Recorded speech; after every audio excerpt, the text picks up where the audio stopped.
Hello friends. बहुत दिन के बाद मैं लाइव आया हूँ फेसबुक में। आई जस्ट वांटेड टू आपसे दो तीन चीज़ बात करना चाह रहा था। सबसे पहले मैं सबको थैंक यू बोलना चाहता हूँ। थैंक यू फॉर मेरे हेल्थ के बारे में बहुत लोगों ने मैसेज किया है, पूछा है। हेल्थ पहले से थोड़ा ठीक है, 100% ठीक नहीं हूँ लेकिन काफ़ी ठीक है। और मैं शायद नवंबर या दिसंबर में थोड़ा ट्रीटमेंट के लिए बाहर जाऊंगा। लेकिन अभी मेरा दरकार है मेरे स्टेट में, मेरे 30 लोगों को, हमारे स्टेट के लोगों को। और इस समय मैं अपने हेल्थ को प्रायोरिटी देकर अपने 30 को भूल नहीं सकता हूँ, छोड़ नहीं सकता हूँ। तो मुझे लगा कि अब अगले 1 महीने में एक मेडिकल प्रिस्क्रिप्शन में जाऊंगा। उसके बाद मैं अपना फुल ट्रीटमेंट ठीक तरीके से शायद नवंबर के अंत में जब नगर पंचायत का इलेक्शन हो जाए उसके बाद मैं जाकर ठीक से कराऊंगा। मैं आपसे दो तीन चीज़ में बात करना चाहता। सबसे पहले थैंक यू फॉर, आप लोगों ने इतना क्वेश्चंस मुझे, आपने इतना मुझे विशेस भेजा, गेट वेल सून। मैं जानता हूँ कि मेरा हेल्थ ठीक नहीं है और मैं ये भी जानता हूँ कि आज जो मैं फ़ाइट कर रहा हूँ, मैं जानता हूँ कि ये फ़ाइट मैं पूरा ज़िंदगी नहीं कर सकूँगा। लेकिन जब तक मेरे पास दम है, हिम्मत है, मेरे पास जोश है, मैं अपने ग्रेटर तीपरालैंड के लिए, अपने तीपरासा के लिए फ़ाइट करते रहूँगा। ये मेरा एक मोटिवेशन है और मैं ये करते रहूँगा। तभी भी आपने जो प्यार दिया है उससे मुझे मालूम पड़ता है कि इंडिया में महाराजा लोग रहे नहीं। आप, there is no maharajas in India. लेकिन आपके दिल में आज भी हमारे परिवार बुबागरा के लिए, महाराजा के लिए सम्मान है, इज्जत है। और उस इज्जत से मुझे शक्ति भी मिलता है। आपका प्यार, आपका आशीर्वाद मुझे बहुत ताकत भी देता है और शक्ति भी देता है। और जब हम लोग एक दूसरे से लड़ते हैं तो मुझे खराब भी बहुत लगता है, क्योंकि मैं पॉलिटिक्स में दिल से नहीं आया हूँ। मैं आया हूँ क्योंकि मुझे अपने 30 लोगों के लिए एक कॉन्स्टिट्यूशनल सोल्यूशन चाहिए। और ये कॉन्स्टिट्यूशनल सोल्यूशन मैं अगर अपने स्वार्थ से देखा, मैंने एमएलए बन के या मंत्री बन के या एमपी बन के, तो वो मुझे मिलेगा लेकिन मेरे 30 लोगों को कुछ नहीं मिलेगा। इसी के लिए मैं इस ज़मीन में आया हूँ। और जिस दिन हमारा कॉन्स्टिट्यूशनल फाइट जो है वो हमें मिल जाता है, उसके बाद मुझे कोई राजनीति नहीं करना है। मैं कॉलेज खोलना चाहता हूँ, हॉस्पिटल खोलना चाहता हूँ, लोगों को हेल्प करना चाहता हूँ। पॉलिटिक्स पॉलिटिशियंस को करने दीजिए। मैं अपने लोगों के लिए एक होकर, थानसा होकर ग्रेटर तीपरालैंड के लिए फाइट करना चाहता हूँ। एक दो तीन चीज़ और था जो मैं आपको अपडेट देना चाह रहा था। सबसे पहले दिल्ली अभियान हमारा पूरा रेडी है। गवर्नमेंट ऑफ इंडिया हमें नहीं दे रहा है परमिशन 200 से ज़्यादा लोगों को इकट्ठा करने जंतर मंतर में। इसी के लिए हमने ये दिल्ली अभियान को फर्स्ट वीक ऑफ नवंबर के बाद हमने रेडी रखा है। ट्रेन भी पूरा बुक हो गया है। हम लोग 1200 लोग दिल्ली जा रहे हैं नवंबर को, फर्स्ट वीक के बाद। कल या परसों मंडे को प्रेस कॉन्फ्रेंस करके हम अनाउंस कर देंगे कौन से डेट में हम लोग दिल्ली अभियान जा रहे हैं। दिल्ली अभियान में हमारा मकसद क्या है? हमारा मकसद है कि पूरा इंडिया को मालूम होना चाहिए कि इंडिया में भी एक छोटा सा राज्य है जिसका नाम त्रिपुरा है। और त्रिपुरा में हमारा बहुत प्रॉब्लम है और उस प्रॉब्लम को सॉल्व सिर्फ गवर्नमेंट ऑफ इंडिया कर सकता है। हम भी हिंदुस्तान के नागरिक हैं। आप हमें आश्वासन, हमको गारंटी दीजिए कि आप हमारे लिए क्या कर सकते हैं। हमारा डिमांड ग्रेटर तीपरालैंड का है अंडर आर्टिकल 2 और 3। और हम इस डिमांड में गवर्नमेंट ऑफ इंडिया से बात करना चाहते हैं। हमें बात नहीं करना है कि किसको कितना मंत्री का पोस्ट चाहिए, किसको एमएलए चाहिए, किसको क्या सीट अलायंस चाहिए। हमें अपने लोगों के बारे बात करना है। हमको अपने बारे, अपने व्यक्तिगत के बारे, हमको क्या मिल रहा है वो उसके बारे नहीं करना है। हमें गवर्नमेंट ऑफ इंडिया से एक कॉन्स्टिट्यूशनल सोल्यूशन चाहिए। ये हमारा दिल्ली अभियान है और इसमें हमने पूरा ट्रेन बुक किया है। 1200 लोग नवंबर के फर्स्ट वीक के बाद हम लोग सब जा रहे हैं। मैं भी जाऊंगा और मैं भी जंतर मंतर में आपके साथ बैठकर मैं भी आंदोलन करूंगा। शायद पहला बार है कि रॉयल फैमिली का कोई भी मेंबर जंतर मंतर में खुद बैठकर ग्रेटर त्रिपुरा लैंड के बारे डिमांड कर रहा है।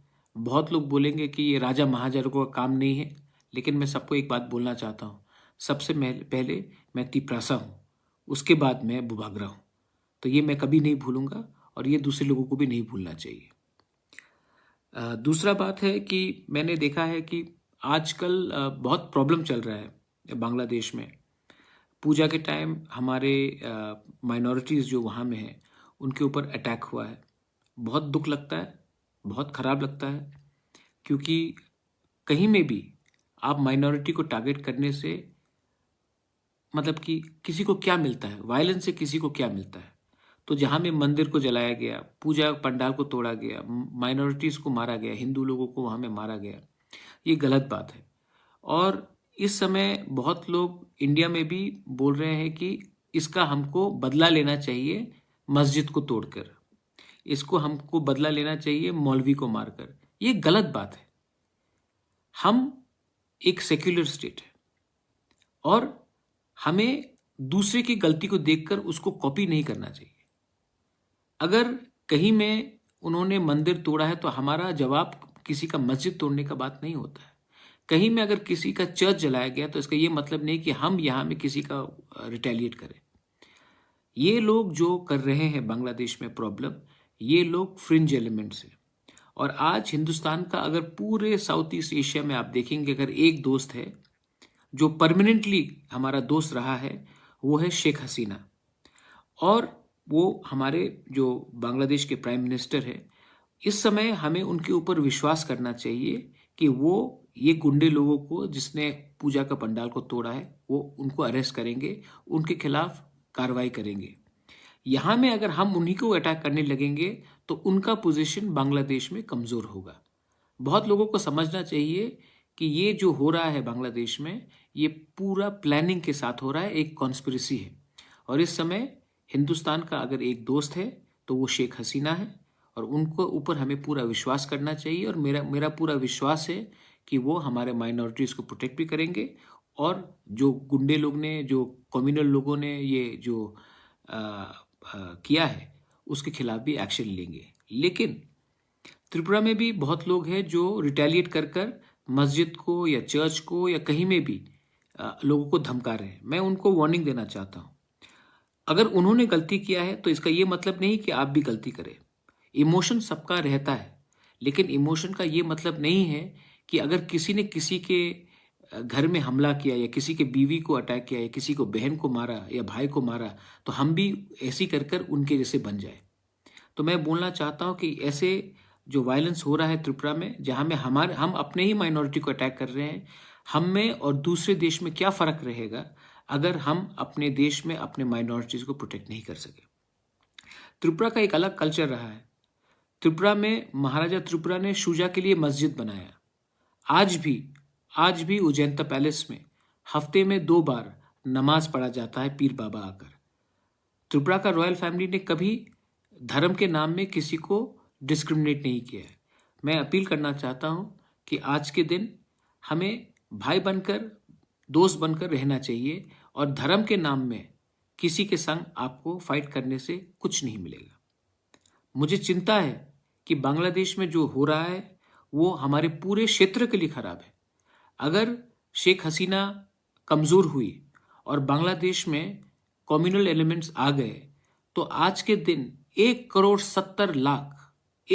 70 लाख हिंदू माइनॉरिटीज़ हैं बांग्लादेश में। और अगर बांग्लादेश में शेख हसीना नहीं रही तो बांग्लादेश में सिचुएशन ख़राब हो सकता है। और अगर ये सिचुएशन वहाँ में ख़राब हुआ तो आप सब जानते हैं कि अफगानिस्तान में सिर्फ 20 दिन के अंदर तालिबान आ गया था। और अगर बांग्लादेश में शेख हसीना को हमने ताकत नहीं दिया, उनको हमने सपोर्ट नहीं किया, तो बांग्लादेश में अगर कोई एंटी या फिर कम्युनल एलिमेंट्स आ जाएंगे तो जो हमारे माइनॉरिटीज़ है वो कहाँ जाएंगे? पश्चिम बंगाल में आएंगे या फिर नॉर्थ ईस्ट में आएंगे। और अगर नॉर्थ ईस्ट में आया तो प्रॉब्लम सबको होगा। हमारा यहाँ में संख्या कम है, हमारा यहाँ में पहले से टेंशन है, और इसके बाद अगर बांग्लादेश में सिचुएशन ख़राब हुआ और हम लोग सब बहुत लोग यहाँ में आने लगे तो टेंशन हमारे घर के अंदर भी हो सकता है। इसके लिए आप सबको मैं बोलना चाहता हूँ कि आप कुछ चीज़ डिमांड करने से पहले सोचो। ये सिर्फ इंडिया के लिए नहीं, पूरे रीजन के लिए है। मैं आपको लास्ट में एक बात बोलना चाहता हूँ। हमारा इलेक्शंस होने वाला है नगर पालिका का। तिपरा मोथा ने अपना कमेटी का मीटिंग रखा है और अगले आने 1-2 दिन में हम लोग उसमें भी विचार करेंगे। मेरा मानना है कि जब तक आंचलिक पार्टी, क्योंकि सब लोग बोलते हैं कि आप लोग तो रीजनल पार्टी हो, आप लोग तो जनजाति के पार्टी हो, आप तो बनवासी के पार्टी हो। बनवासी का मतलब क्या है? जो जंगल में रहता है। तो आज का तिपरासा जंगल में नहीं रहता है, आज का तिपरासा जिरानिया में रहता है, आज का तिपरासा बनमालीपुर में रहता है, नंदनगर में रहता है, कृष्णनगर में रहता है, रामनगर में रहता है, अगरतला में रहता है, आज का तिपरासा अम्बासा में रहता है, आज का तिपरासा कुमारघाट में रहता है, आज का तिपरासा साबरू में भी रहता है। तो मुझे लगता है कि पहला बार रीजनल पार्टी को इस बार हमको भी दिखाना है कि हमारा पॉलिटिक्स सिर्फ जंगल में नहीं, हमारा ग्रेटर तिपरालैंड का जो डिमांड है उसमें एक भी तिपरासा का जगह को हम लोग अकेला नहीं छोड़ेंगे। आज तक जो हमारे शहर में तिपरासा लोग रहते हैं, जो टाउन्स में रहते हैं, उनका पास कोई ऑप्शन ही नहीं था। उनको हर इलेक्शन में वोट करना पड़ा फॉर नेशनल पार्टी, क्योंकि हमारे तिपरासा पार्टीज लोग अर्बन इलेक्शंस में लड़ते नहीं थे। अब हमारा तिपरा मोथा इस इलेक्शन में, जो नगर पंचायत इलेक्शन होगा और म्यूनिसिपल इलेक्शन होगा, इस इलेक्शन में हम लोग लड़ेंगे और हम लोग कॉन्टेस्ट भी करेंगे। हम किसी के खिलाफ नहीं है, हम भी डेवलपमेंट चाहते हैं, हम करप्शन के अगेंस्ट हैं और हम चाहते हैं कि हम भी पूरे स्टेट को दिखाएं कि हम लोग भी शासन करना चाहते हैं। तो इस बार मैं एक भी तिपरासा का वोट को दूसरे पार्टी में जाने नहीं दूंगा। ये तिपरा मोथा आपका पार्टी है। ये तिपरा मोथा अगर हम फाइट करेंगे तो हम जीतने के लिए फाइट करेंगे और तिपरा मोथा भी इस बार सब सीट पे नहीं, लेकिन जहां में हमारा लोग है हम लोग उसमें कॉन्टेस्ट करेंगे और हम लोग जीतने के लिए कॉन्टेस्ट करेंगे। और जो लोग हमें सपोर्ट करते हैं, बंगालीज हो, मुस्लिम्स हो, मणिपुरीज हो, हिंदुस्तानी वर्कर्स हो, कोई भी हो जो त्रिपुरा को ठीक रास्ते में ले जाना चाहता है, मैं आपको अपील करता हूं कि आपने सबको चांस दिया है, आपने सबको चांस दिया और सबने आपको धोखा दिया है। हमें भी एक बार चांस देके देखिए, शायद हम अलग हों और अगर हम गलत है तो आपके पास और एक मौका आएगा हमें हटाने के लिए। लेकिन अगर आपने उन्हीं लोगों को चुना जिसने पार्टी के नाम में दंगा किया है, जिसने पार्टी के नाम में लूटा है, तो आप अपना भविष्य कभी बदल नहीं सकते हो। ये मेरा मैसेज है। I just wanted to tell you one thing, that we Tiprasa people, the people of Tripura, whether it is Muslims, whether it is Christians, whether it is Hindus, whether it is Buddhists, we believe in a secular state. And I am appealing to all, do not allow fringe elements, communal elements, to do what the communal people are doing in Bangladesh. Do not repeat it in my state of Tripura. And please be very careful. If Bangladesh becomes unstable, there is 1,70,00,000 Bangladeshi minorities right now in that country. And if Sheikh Hasina is weakened because of us protesting against her, then all these people who are minorities tomorrow, if Sheikh Hasina is not there, remember what has happened in Afghanistan. In 20 days, Taliban took over.